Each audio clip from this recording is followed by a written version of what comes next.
Sobat, 17 Agustus 1945 adalah hari yang bersejarah bagi Indonesia karena merupakan hari kemerdekaan bangsa Indonesia.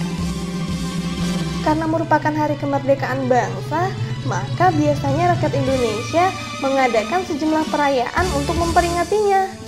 Mulai dari mengibarkan sang-saka merah putih di ketinggian puncak gunung sampai ke dasar laut, hingga euforia dengan mengadakan lomba di daerah masing-masing. Kali ini Ragam 6 akan membahas macam-macam lomba di 17 Agustus.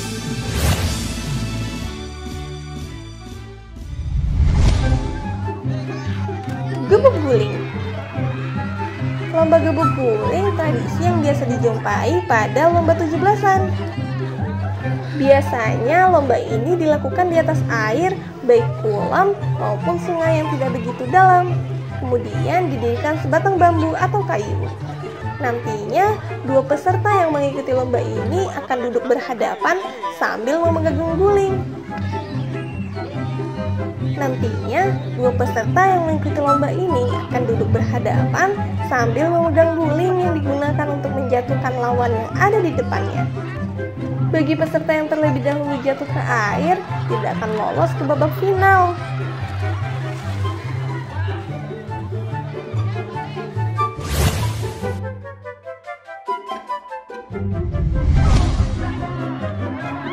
Memindahkan belut.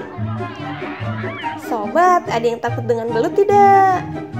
Jika ada, maka sobat tidak disarankan untuk mengikuti lomba ini, dikarenakan kita ditantang untuk memegang belut. Panitia akan menyiapkan garis start dan finish, di mana pada garis start telah diletakkan belut di dalam sebuah wadah.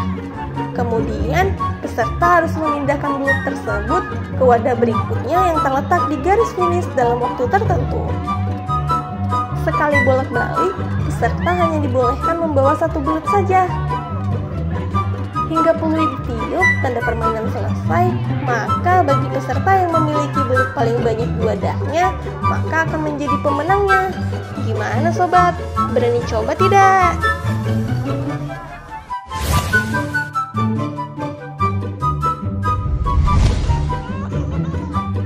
Balap karung.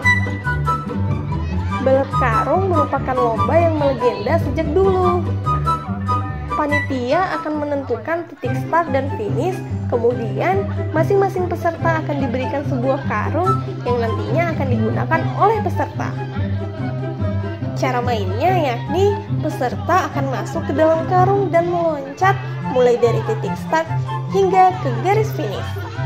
Peserta yang duluan mencapai garis finish yang telah ditentukan akan menjadi pemenangnya.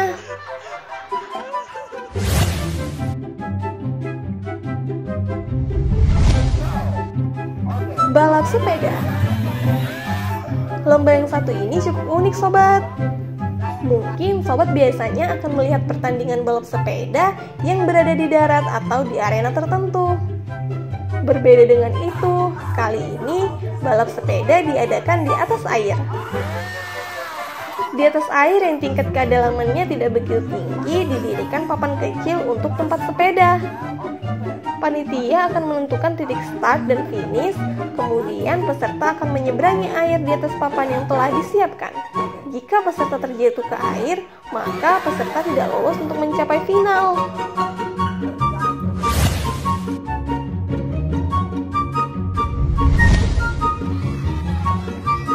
Makan kerupuk.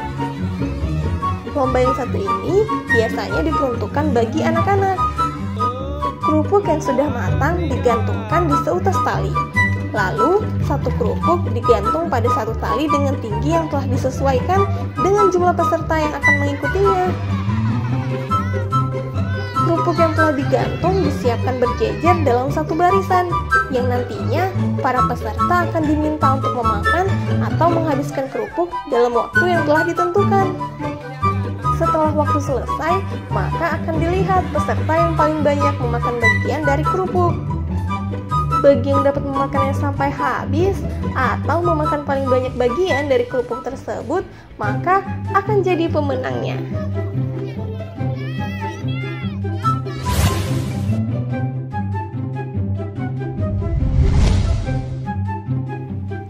Panjat Pinang. Siapa nih yang tidak tahu dengan lomba yang satu ini? Biasanya lomba ini diadakan di akhir atau menjadi puncak perlombaan di akhir acara.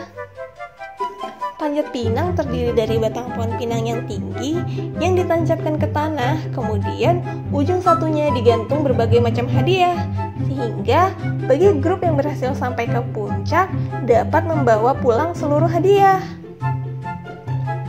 Namun, jangan mengira ini mudah ya sobat, karena memanjat pohon pinang tidak semudah itu.